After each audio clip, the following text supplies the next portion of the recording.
Criss by Lynn Ray Perkins. Chapter 35, Sarong. The coincidental thing was that Hawaiian music seemed to include guitars. Hector found a picture in a magazine of a luau, and there's definitely a guy playing a guitar. The outfit the guy was wearing was pretty wild. He was wearing an ordinary white shirt with a button-down collar. The sleeves were rolled up halfway, but then, instead of pants, he was wearing something that must have been a sarong of shimmering silk, and then flip-flops.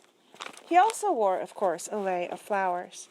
It was an unexpected combination, the Oxford shirt and the sarong, but the more he looked at it, the more authentic it seemed. It looked really good, in fact. Hector had an Oxford shirt. He also happened to have a sarong, or at least he knew where to find one. "Wait a minute," said Rowan. "Who said you could use that?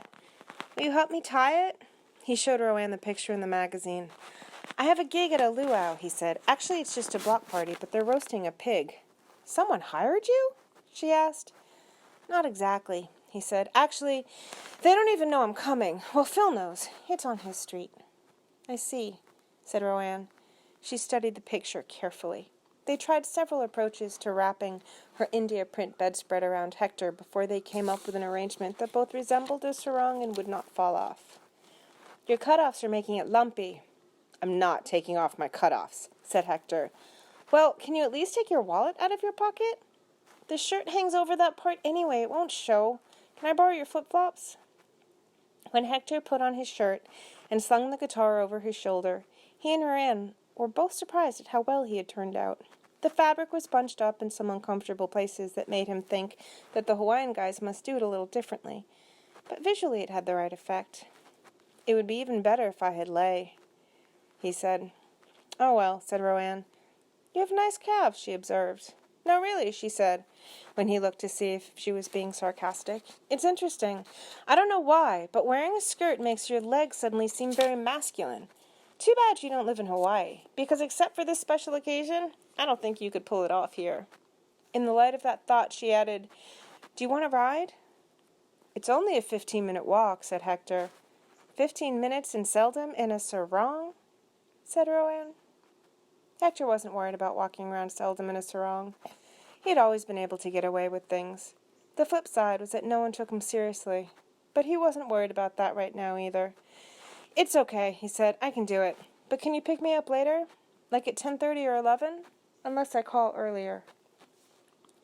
End of Chapter 35. Chapter 36. Flip-flop necklace. Hector ran across the street to beat a car that was coming down the hill. It was a stupid thing to do in a sarong and flip-flops carrying a guitar case, especially when he was not even used to walking in flip-flops. He should have waited, but oh well. One of the flip-flops came off, and he had to finish crossing with one off and one on and wait for the car to pass. It drove right over the flip-flop, but the flip-flop was resilient. A little soiled, but still springy. When he picked it up, he saw something that had not been so lucky. A gold necklace lay flattened, embedded in a patch of tar. No cars were coming just then, and he picked at a part of the necklace with his fingernail until it lifted free. As he gently tugged the rest of it up, it left behind a precise impression of itself. He carried it with him back to the sidewalk and took a closer look. The chain seemed to be okay, but the catch was broken and the middle was damaged. It had several little hooked-together pieces, letters maybe, that seemed to have been folded over before being driven on many times. Hector pried them open to see what the secret message from the universe would be. But it wasn't a secret message. It was a girl's name. The bent letters spelled out Debbie. Hector considered it, then put it in his shirt pocket, picked up his guitar, and headed up the hill. He could present it to Debbie Pelbury at the block party as a sort of joke. It could be funny. He could make her laugh. End of Chapter 36. Chapter 37. On the Roof. Having wandered aimlessly into the Karposkis' backyard, someone noticed the ladder leaning against the house.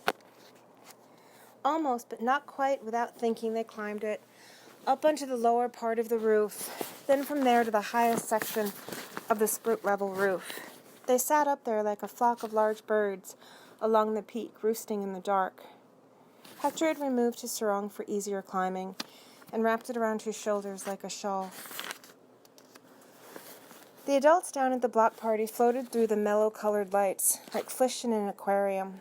They moved into a conga line, each person's hands on the shoulders or hips of the person in front, winding around and bouncing. The music from the record player was blurred by the distance. So were their laughter and shouts. Watching was compelling and hypnotic, like gazing into a fire in the fireplace. Like children at the fireplace, the youths on the roof faced into the glow, their faces, shins, and forearms glowing, with darkness all around them. This cozy observation was made in the murky recesses of Hector's mind, and when he began singing, "Chestnuts roasting on an open fire," in a Mel Torme voice, even he didn't know why, but it seemed like a good idea. Everyone thought so. They all joined in. Rowan, who had parked the car next to the roadblock, walked out the dark street and heard Hector's voice above the others. She smiled to herself and followed it. When she reached the Karposkis' house, she saw them, and, between verses, called up softly, "How did you get up there?" Someone called back about the ladder, and she went around and climbed up too. By that time, the song was ending, and conversation sprouted along the roofline while they watched the party, aquarium, bonfire, or just enjoyed sitting on a roof in the dark, bracing themselves slightly on the rough shingles against the slant. Hector asked Rowan over his shoulder if they could stay a little longer, and she said sure. Planting one foot up on the higher level, she hauled herself up onto an available space at the close end, beside Debbie, who said, "Hi." Rowan said, "Hi," too, and for a minute or so, they sat there quietly. Then Rowan, who was more of a conversationalist, said, "So how's it going? You having a good summer?" "It's okay," said Debbie. "Parts of it have been pretty good." "Oh, yeah?" said Rowan. "Which parts?" When Debbie hesitated, she said, "I bet they're romantic parts. Are they?" "Maybe," said Debbie. "I'm not sure." "I know what you mean," said Rowan. "Sometimes it's pretty unclear. At least in my experience, which I don't have that much of." "Do you think," said Debbie, "that if someone comes into your life for a really short time and then disappears forever, that it counts?" "Counts?" echoed Rowan. "As what? As a romance?" "I think that's what I mean," said Debbie. "How short?" asked Rowan. 5 minutes? An hour? A day?" "A few days," said Debbie. 3.5 days, spread out over a week." "You're not talking about one of those carnival guys, are you?" asked Rowan. "No," said Debbie. "I think it can count," said Rowan. "I think everything counts." "Do you know Miss Branzi?" asked Debbie, "the piano teacher. Actually, she's Mrs. Zebo now." "I've heard her name," said Rowan, "but I don't know her." "I used to take lessons from her," said Debbie. "She lives in a tiny little house up in Birdvale. When I was taking lessons from her, her mother lived there too. It was her mother's house. Her mother was pretty old, and Miss Branzi was getting older too. I don't know how old. A little older than middle-aged, I think, but she'd never gotten married or even left home, as far as I know. I used to wonder about it. She was pretty, I thought. And you could tell she'd been even prettier when she was younger. She had nice eyes, really kind eyes, and she was sort of skinny and elegant, although she was starting to thicken up around the middle and get wrinkly. She had kind of a long nose. She always wore a dress and dress shoes, and she always wore a cardigan with a little chain holding the front together but a few inches apart, and she always had a folded Kleenex stuffed up her sleeve. I used to wonder if she'd ever had a boyfriend.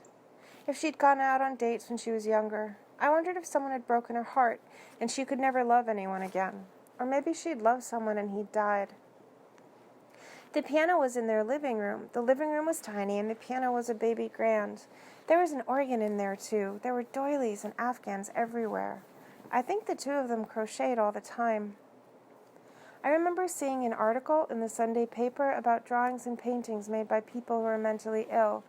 They showed pictures of 4 paintings that a mentally ill person had made, all of cats.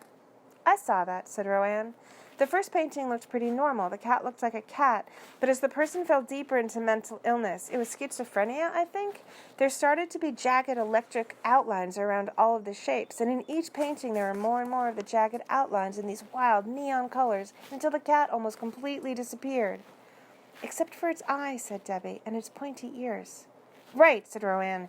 "They were bizarre.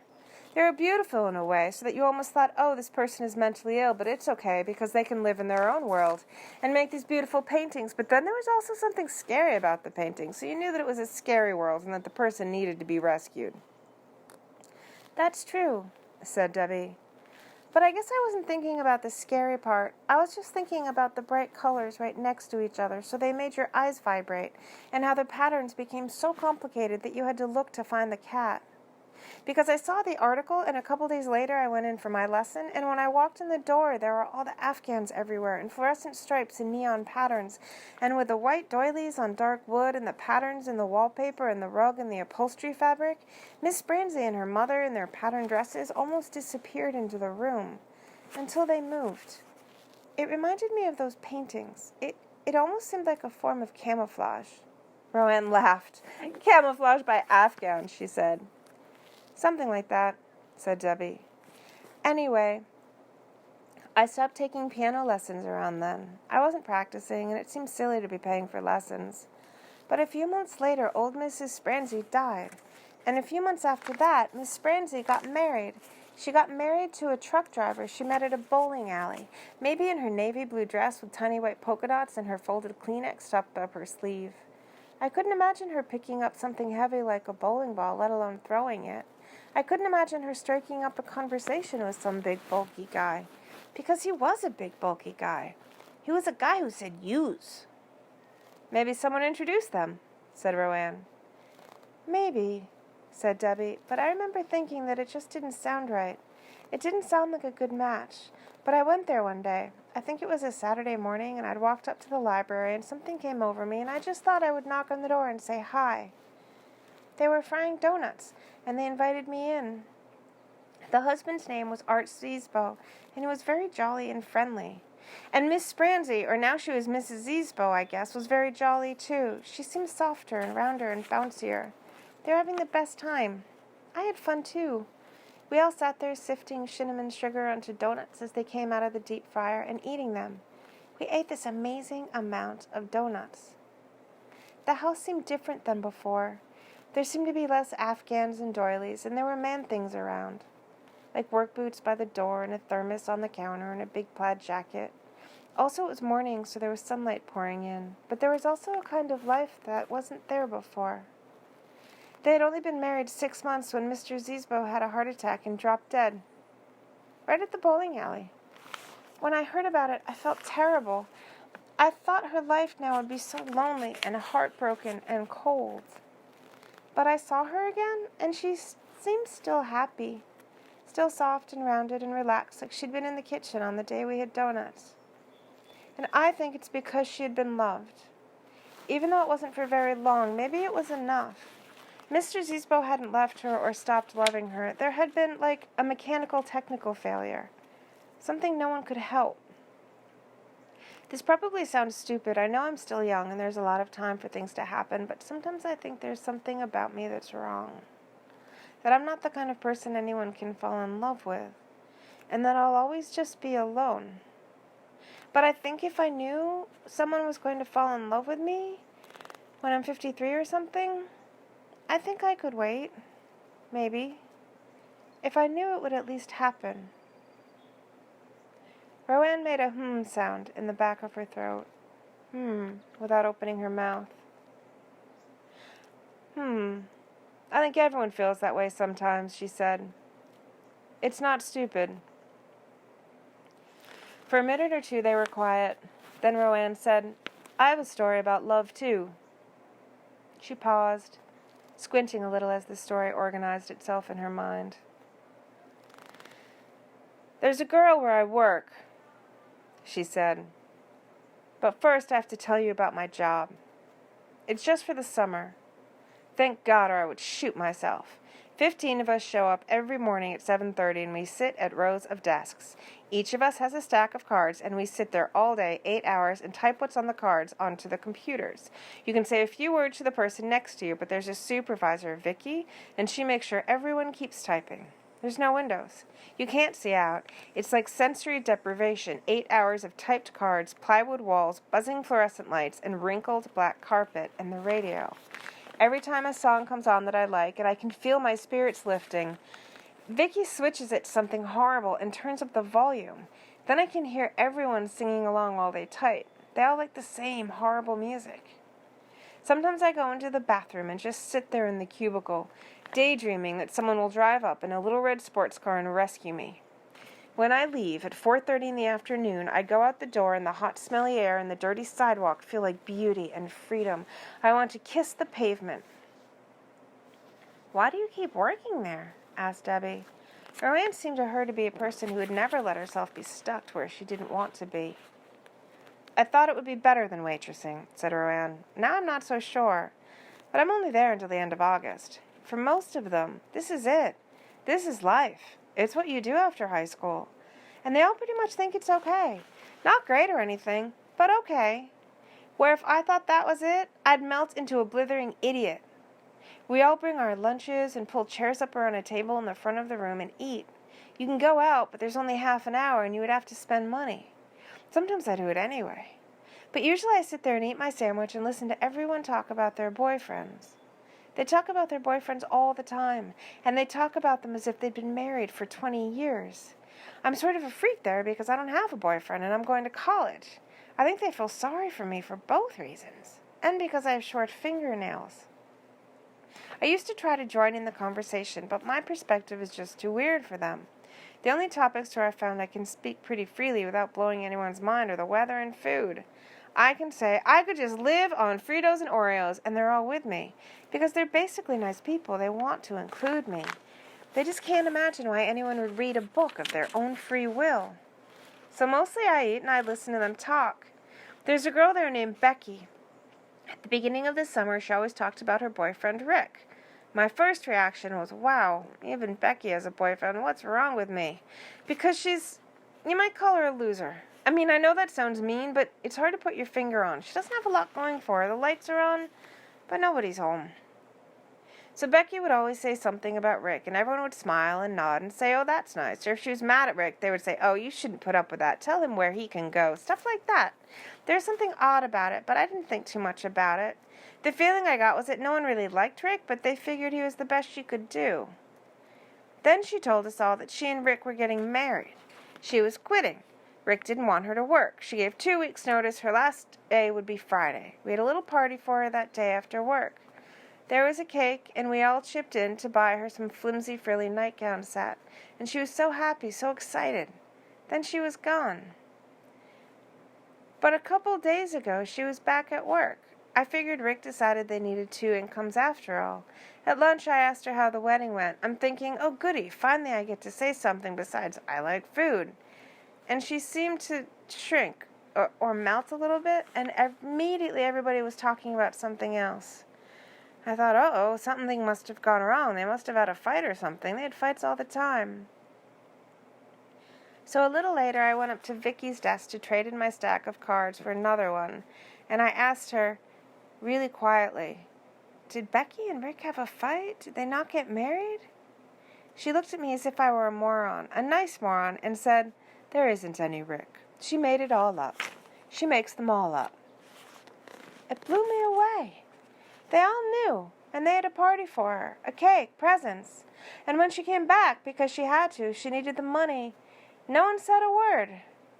Now already she has another boyfriend. Now she talks about Tony all the time.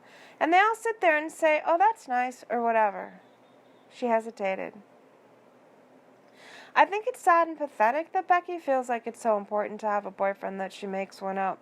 I can see how she would feel that, I'm just in this place for a few months and I fall into it, I get lost in it a little bit. And it's those women, those girls, they're really some kind of cross between girls and women who do it to her, though not on purpose. I think it's all they know about. But at the same time, I think there's something noble, something about love and how they go along with her. They give her dignity of some kind. Does that make any sense, she asked? Do you know what I mean? End of chapter 37.